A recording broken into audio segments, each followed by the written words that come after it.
अरे मैं तैयार हूँ मरने के लिए। तुम मारोगे क्या? बोलो कहाँ मारोगे बताओ। अरे तुम कहाँ मारोगे? तुम्हारी खत्म हो जाएंगी, मैं जिंदा रहूंगा। अरे तुम्हारी गोली डरने वाला बैठो तुम। सर मुझे पुलिस ने पीटा सर। 1999 22 दिसंबर को मेरे सर पर 20 टाके लगे, पीठ से लेकर पैर तक मारा गया। आपको मालूम सर क्या हुआ? तेलुगु देशम की सरकार थी, उन्होंने दोनों पुलिस वालों को जिन्होंने मुझे मारा था उनको IPS कन्फर कर दिया। कुलभूषण यादव पाकिस्तान में बैठा है, लेके आओ ना। कतर में हमारे फौजी बैठे, लेके आओ ना उनको। अरे कहाँ तुम्हारी देशभक्ति है? याद रखिए जिंदगियां बर्बाद करने का काम आप कर रहे हैं और सबसे बड़ा इसका नुकसान होगा। किसका नुकसान होगा? दलितों का, मुसलमानों का, आदिवासियों का। अरे आप अपना ही हाथ काटो अपने आप। याद रखिए आज आप मुस्कुरा रहे हैं, कल यहाँ पर बैठेंगे तो और कर दे क्या काम आपके ऊपर। मैं कई मरतबा जेल में गया हूँ, ससुराल में इतना नहीं गया जितना जेल को जाने का मुझे मौका मिला। रेप क्या? रेप सिर्फ महिलाओं का होता है, मर्दों का रेप नहीं होता क्या? आप हंस रहे हैं? होता है। आपकी हंसी इस बात का इकरार है कि आप जानते हैं किसका हुआ है। नरेंद्र मोदी का दोस्त अडानी बांग्लादेश को बिजली सप्लाई करता है। आप इसे भारत की बिजली चोरी करके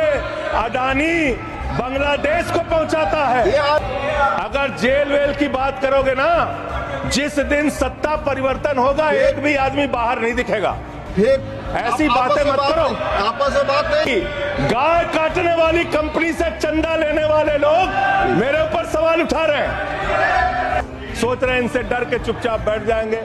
एक बात याद रखना, ये देश बाबा साहब के संविधान से चलेगा, किसी मोदी और अमित शाह के फरमान से नहीं चलेगा।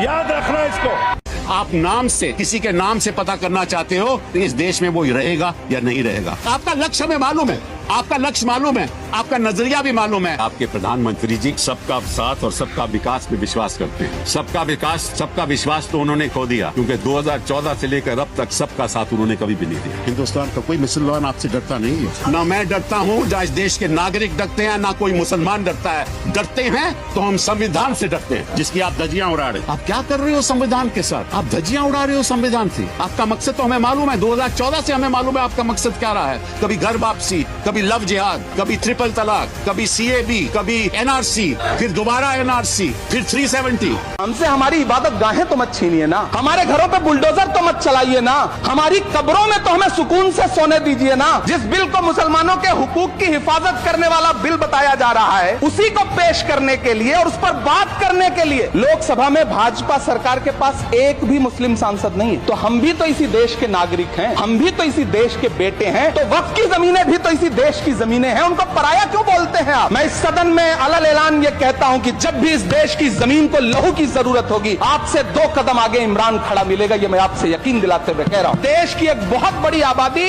इस बात से खदशे में है, शक में है कि आप सीधे उनकी जमीनों को लूट करके धन्ना सेठों को बेचना चाहते हैं।